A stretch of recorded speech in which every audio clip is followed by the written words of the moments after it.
10 విధ్వంసం జరిగింది అన్నారు మరి 10 ఏళ్ల విధ్వంసం గురించి మాట్లాడితే 55 ఏళ్ల విధ్వంసం గురించి మాట్లాడాలనా వద్దా? 55 ఏళ్లు కాంగ్రెస్ పరిపాలనలో చేసిన జీవన విధ్వంసం చెప్పాలి. ఇప్పుడు గౌరవ సభ్యులు రామ్మోహన్ రెడ్డి గారు మాట్లాడుతూ రాజశేఖర రెడ్డి గారి పేరు తీసుకున్నారు, గత ముఖ్యమంత్రుల పేర్లు తీసుకున్నారు. పొన్నం ప్రభాకర్ గారేమో ఆంధ్రప్రదేశ్ చరిత్ర మాట్లాడొద్దంటారు. మరి రామ్మోహన్ రెడ్డి గారేమో గతంలో ఉన్న ఆంధ్ర ముఖ్యమంత్రుల పేర్లు తీసుకున్నారు. పేర్లు తీసుకున్నప్పుడు చెప్పకపోతే ఎట్లా అధ్యక్ష? వాస్తవాలు చెప్పాలి, చరిత్ర చెప్పాలి, అర్థం చూపెట్టాలి కదా సార్.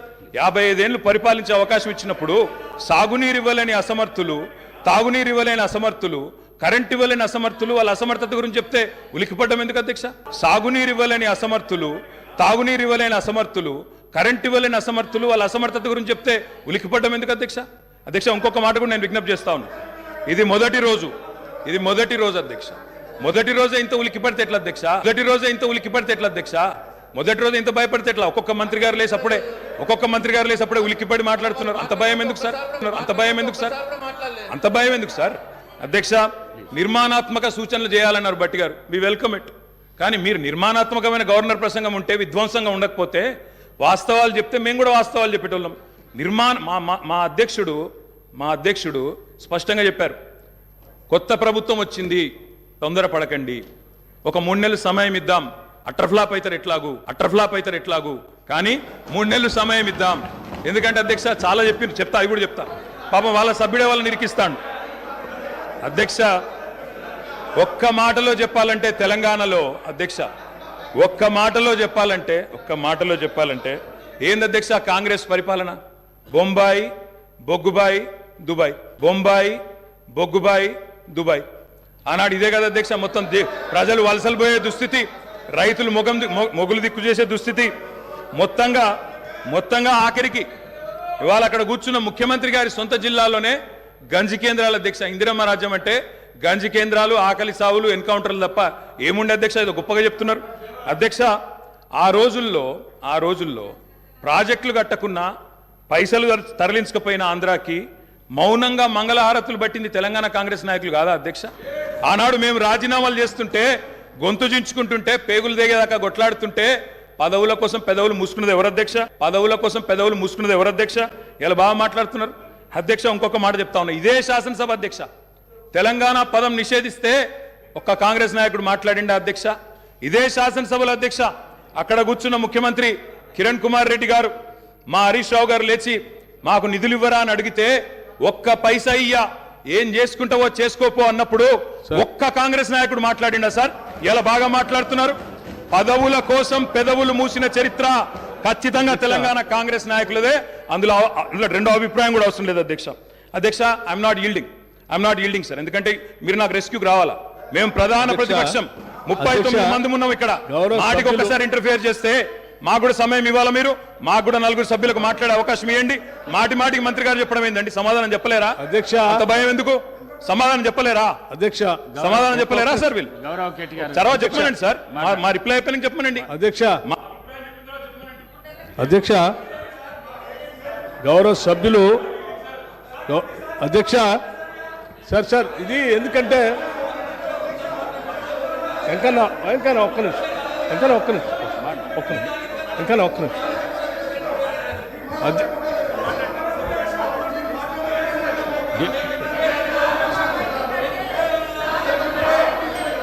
అధ్యక్ష స్పీకర్ సార్ గౌరవ్ కేటీఆర్ గారు, బ్రదర్ ప్లీజ్, నేనేం మిమ్మల్ని క్రిటిసైజ్ చేయట్లేదు, కూర్చో ఒక్కడే నిమిషం.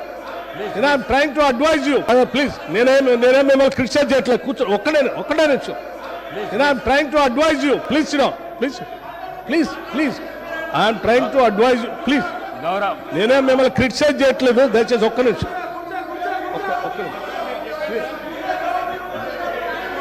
గౌరవ ప్రశాంత్ రెడ్డి గారు అధ్యక్ష కూర్చో.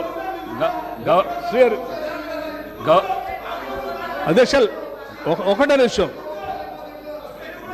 అధ్యక్ష గౌరవ శాసనసభ్యులు సీనియర్ శాసనసభ్యులే, వారు బాగా తెలుసు సభా వ్యవహారాలు కూడా. మనం గతంలో కూడా ఈ విషయాన్ని చర్చించాము అధ్యక్ష. గత 55 ఏళ్ళ మీరు ఏం చేశారు అని పదే పదే మాట్లాడుతూ ఉన్నారు. పోయి ఇంతలో కూడా మాట్లాడారు.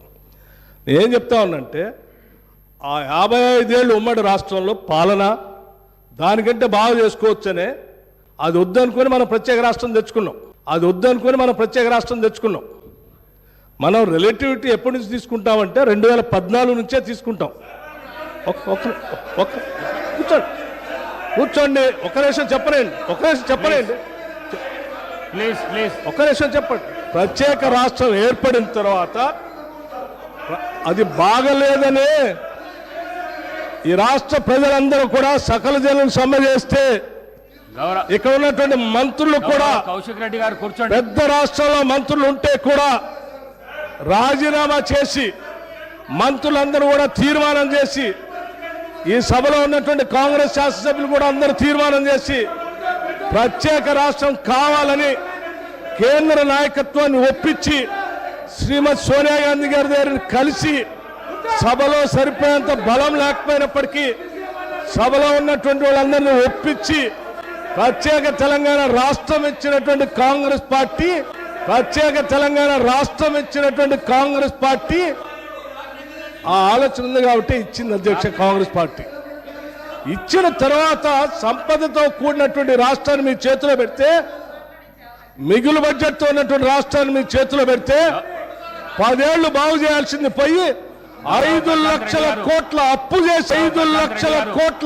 చేసి వాళ్ళ అప్పుల రాష్ట్రంగా మార్చిన మీరు అప్పుడు బాగలేదు ఇప్పుడు బాగలేదు అంటారు. బాగుండాల్సింది 10 ఏళ్ళ నుంచి చేయాల్సింది మీరు. ఆ రోజు గతంలో డిప్యూటీ సీఎం గారు కేసీఆర్ కూడా అందులో మంత్రిగా ఉన్నారు. అవన్నీ బాగలేదని అనుకున్నప్పుడు అందరం కలిసి తీర్మానం చేసి తీసుకొచ్చుకుంటాం. తెచ్చుకున్న తెలంగాణ రాష్ట్రంలో పాలన గురించి అభివృద్ధి గురించి మాట్లాడుకోవాలి. కానీ మాట్లాడితే పాత మాట్లాడుకుంటే వీళ్ళందరూ రాజీనామా ఎందుకు చేస్తా అన్నారు, పార్లమెంట్లో వాళ్ళందరూ కొట్లాడుతా అన్నారు, వాళ్ళందరూ పెప్పర్ స్ప్రే తింటారు, మిగతా వాళ్ళు ఎందుకు రాజీనామా చేస్తారు. అది బాగాలేదని కదా తెచ్చుకున్న దాంట్లో మీరెంత బాగా చేశారో చెప్పాలి. కానీ ఏం చేశారు? పట్టుమని ఏమైనా గోదావరిలో ఒక చుక్క నీళ్లు తెచ్చారా, కృష్ణానదిలో ఒక చుక్క నీళ్లు తెచ్చారా? ఏం చేయలేదు కదా. లక్షల కోట్లు వృధా చేశారు. కానీ ఒక్క ఎకరానికైనా అదనంగా ఆయకట్టు నీళ్ళు ఇచ్చారా? ఒక్కడికైనా ఉద్యోగాలు ఇచ్చారా? ఒక్కడికైనా ఒక ఇందిరా ఇల్లు ఇచ్చారా? ఒక్కడికైనా ఏదైనా చేశారా ఈ రాష్ట్రంలో? ఏమి లేదు. అది చెప్పండి. మేము చెప్పింది అదే. ధనంతో కూడిన సంపదతో కూడిన తెలంగాణ రాష్ట్రం ఇస్తే 10 ఏళ్ళు విధ్వంసం చేశారు. ఇవాళ విధ్వంసం చేయడం కాదు, స్వేచ్ఛ లేకుండా చేశారు. ఇవాళనే వాళ్ళకి స్వేచ్ఛ వచ్చినట్టు తీర్పిచ్చారని చెప్పాం. దాని గురించి మాట్లాడిన 10 ఏళ్ళ నుంచి